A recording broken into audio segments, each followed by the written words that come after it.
before we talk about skills, before we talk about discipline, before we even touch mindset and health, we have to talk about direction, because effort without direction is one of the most common forms of self-sabotage in modern society. People are tired, stressed, busy, overwhelmed, and still not moving forward, not because they're lazy, but because they're unclear.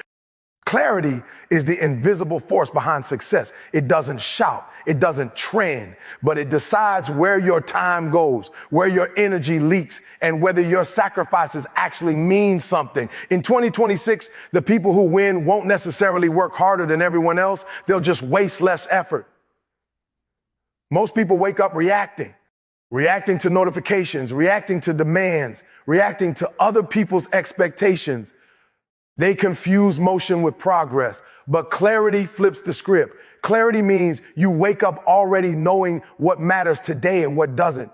It means you don't need motivation every morning because direction replaces motivation. Psychologically, the human brain hates ambiguity. When you don't know what you're working toward, your mind creates friction, procrastination, anxiety, overthinking. That's not weakness, that's biology. The brain is wired to conserve energy. Without a clear target, it resists effort. But when the target is clear, the brain organizes itself around it. Focus sharpens, decision-making becomes easier, confidence grows, not because life got easier, but because your mind knows W.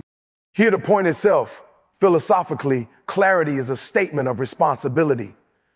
When you are clear, you stop outsourcing your life to chance, trends, or other people's opinions. You're saying, this is the direction I've chosen and I accept the cost. That's powerful. Most people want outcomes without ownership. Clarity forces ownership. Here's the hard truth.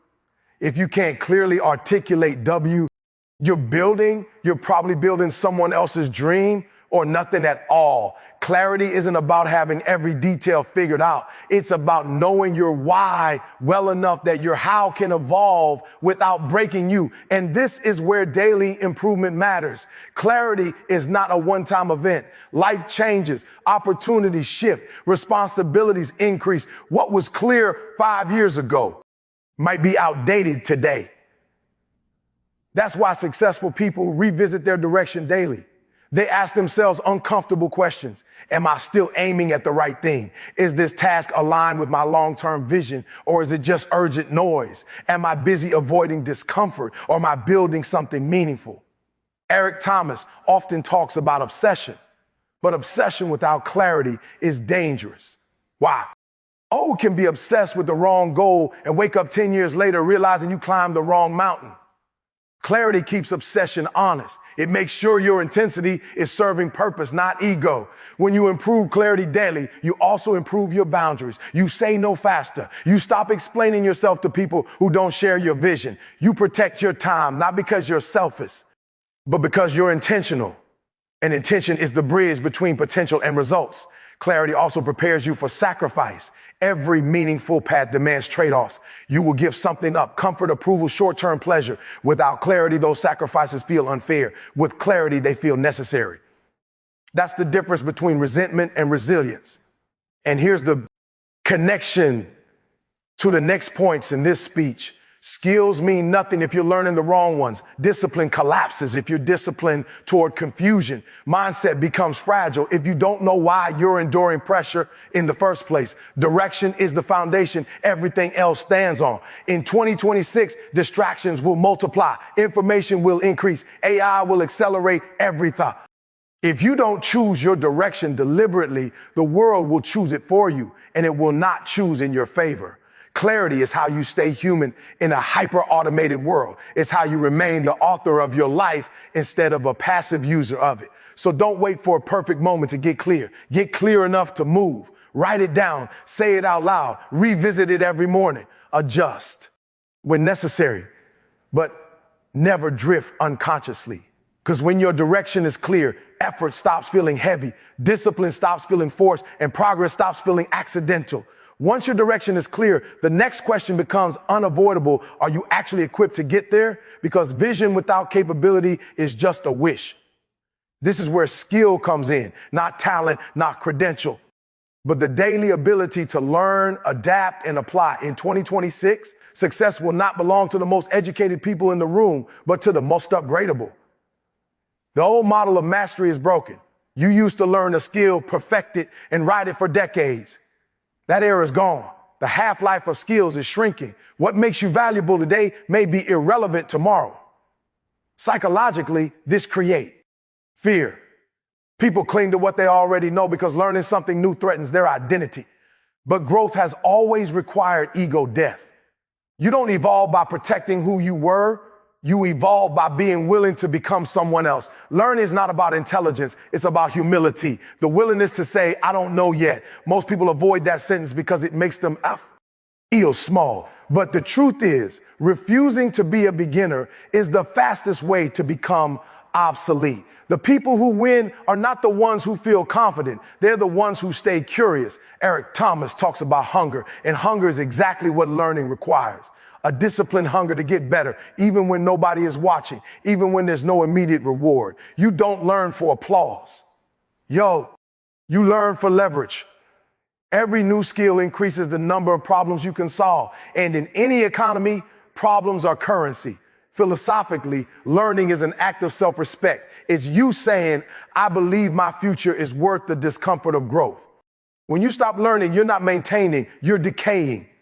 There is no neutral position. The mind, like the body, either strengthens under resistance or weakens under comfort. And let's be clear, learning in 2026 is not just about information. Information is everywhere. What matters is integration, the ability to connect ideas, think critically, and apply knowledge under pressure. That's why adaptability is the real skill. Tools will change, platforms will change, but the person who can think, communicate, and learn fast will always be relevant. There's also a psychological edge here that most people miss. Learning builds confidence in a deeper way than motivation ever could. Motivation is emotional, it rises and falls, but competence is stabilizing. When you know you can learn, wait. For the moment demands, fear loses its grip. You stop panicking about the future because you trust your ability to adapt to it. But learning demands discipline. You have to schedule it, protect it, prioritize it. 5 minutes of intentional learning every day beats 5 hours of panic learning when life forces your hand. And this is where direction matters again. You don't learn randomly. You are in alignment with where you're going. Otherwise, you become knowledgeable and still ineffective. The biggest mistake people make is mistaking consumption for growth. Watching, scrolling, listening, none of that counts unless it changes how you think or act. Learning is proven in application. If it doesn't alter your behavior, it didn't penetrate your identity. Real learning is uncomfortable bet. It exposes gaps. But those gaps are not weaknesses, they're invitations. And here's how this connects to discipline and mindset. Discipline without skill is frustration. You're working hard but getting nowhere. Mindset without skill is delusion. You believe in yourself, but reality keeps correcting you. Skill is what turns belief into results. In 2026, AI will reward those who understand it, and replace those who ignore it. Communication will separate leaders from noise.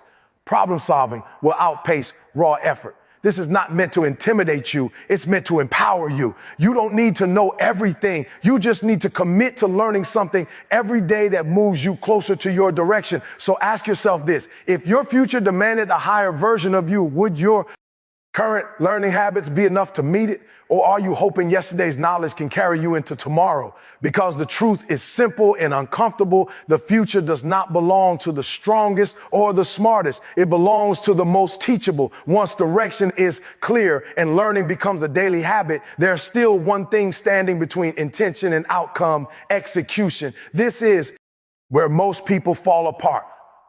Not because they don't know what to do, not because they aren't capable, but because they can't consistently do what they already know needs to be done. Discipline is the bridge between potential and proof. Discipline is misunderstood. People think it's about being extreme, rigid, or robotic. It's not. Discipline is simply the ability to honor your commitments after the feeling that inspired them has disappeared. Motivation is emotional. Discipline is structural. Motivation starts things. Discipline finishes them. Psychologically, discipline reduces decision fatigue. When your actions are governed by habits instead of moods, you free your mind from constant negotiation. You stop asking, do I feel like it today? And start asking, what is the standard require? That shift alone separates high performers from chronic starters. Eric Thomas often talks about doing what you have to do when you don't feel like it. That's not just toughness talk, it's neuroscience. The brain seeks comfort and avoids pain by default. Discipline trains the brain to tolerate discomfort without turning it into drama. Over time, what once felt hard becomes normal, not easy, normal. And that's power. Philosophically, discipline is integrity made visible.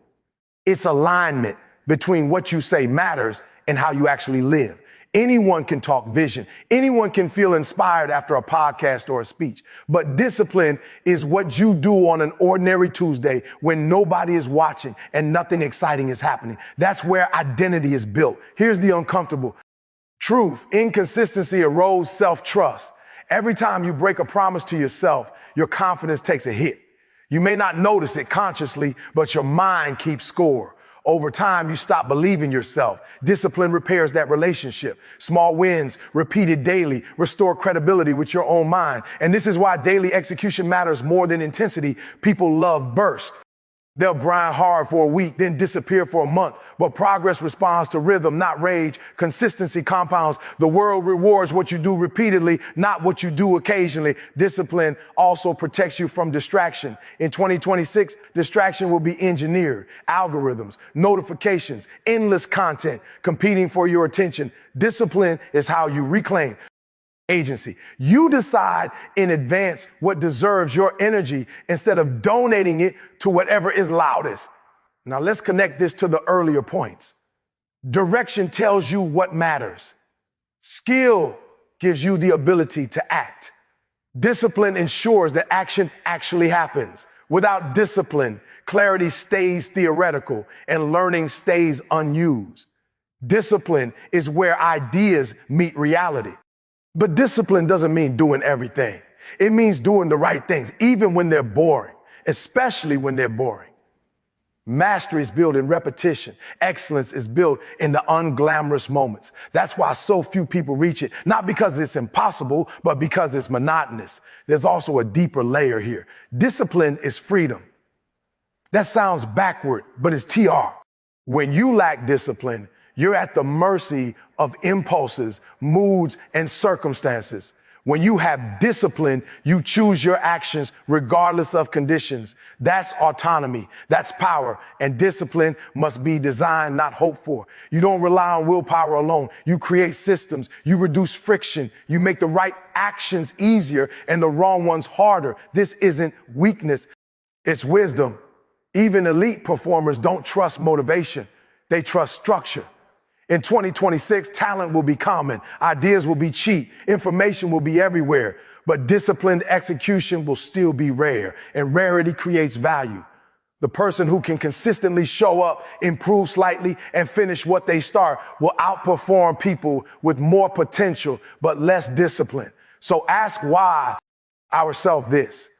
Honestly, if success depended not on how you feel, but on what you do daily, would your current habits qualify you or disqualify you? Because discipline is not about becoming someone new. It's about proving through action that you are serious about the life you say you want. Even with direction, skill, and discipline in place, there's still one force that determines whether you can sustain success or whether you burn out right before it matters most. That force is your inner strength, your mindset, your mental and physical health. This is not the soft part of success. This is the part that decides how long you can stay in the game, because here's the truth most people don't want to hear. You don't fail only because you're unprepared. You also fail because you're exhausted, emotionally unstable, mentally scattered, or internally conflicted. In 2026, the pressure won't just be external, it will be internal. The war will be in your head. Psychologically, your nervous system is the foundation of performance. If you're constantly stressed, overstimulated, and sleep deprived, your brain shifts into survival mode. In that state, creativity drops, patience disappears, and decision-making becomes reactive. You're not weak, you're overloaded, and no amount of discipline can fully compensate for a system that's breaking down from the inside. Airy. C. Thomas talks about resilience, about being able to take hits and keep moving. But resilience is not just about toughness. It's about recovery. It's about knowing when to push and when to restore. High performers don't ignore their limits. They manage them strategically, philosophically. Caring for your inner strength is an act of wisdom, not indulgence. You are the instrument through which your vision, skills, and discipline are expressed.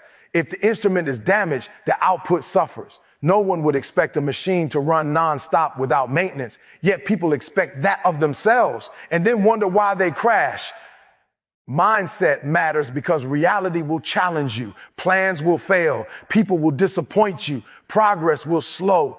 Without a resilient mindset, these moments feel personal. You internalize setbacks as identity. Maybe I'm not good enough. A strong mindset reframes them as information. Something needs adjusting. That single shift keeps people moving forward instead of spiraling. Physical health plays a role here that's often underestimated. Energy is not just motivation, it's biological. Sleep, movement, nutrition, and breathing affect mood, focus, and emotional regulation. When your body is neglected, your mind pays the price. You don't think clearly when you're constantly tired. You don't stay disciplined when your energy is depleted. You don't stay optimistic when your system is inflamed. Inner strength also determines how you handle isolation. The higher you aim, the fewer people will understand you. That can mess with your psychology if you're not grounded. You'll start seeking validation instead of truth. You'll start negotiating your standards just to feel accepted. A strong inner foundation allows you to stand alone without becoming bitter or arrogant. And let's be clear, men. D said is not blind positivity. It's not pretending everything is fine. It's the ability to face reality without collapsing under it. It's emotional regulation. It's self-awareness. It's knowing when your thoughts are useful and when they're just noise. This is where everything connects. Direction gives you meaning, but mindset gives you endurance. Skill gives you leverage, but health gives you energy to use it. Discipline keeps you consistent, but inner strength keeps you sane. Without this final piece, success becomes fragile. You might reach the goal and be too broken to enjoy it. In 2026, burnout will not be a personal failure. It will be a predictable outcome for those who ignore their internal systems. The people who last will be the ones who train their minds, protect their energy, and build emotional resilience alongside ambition. So improve your inner strength daily.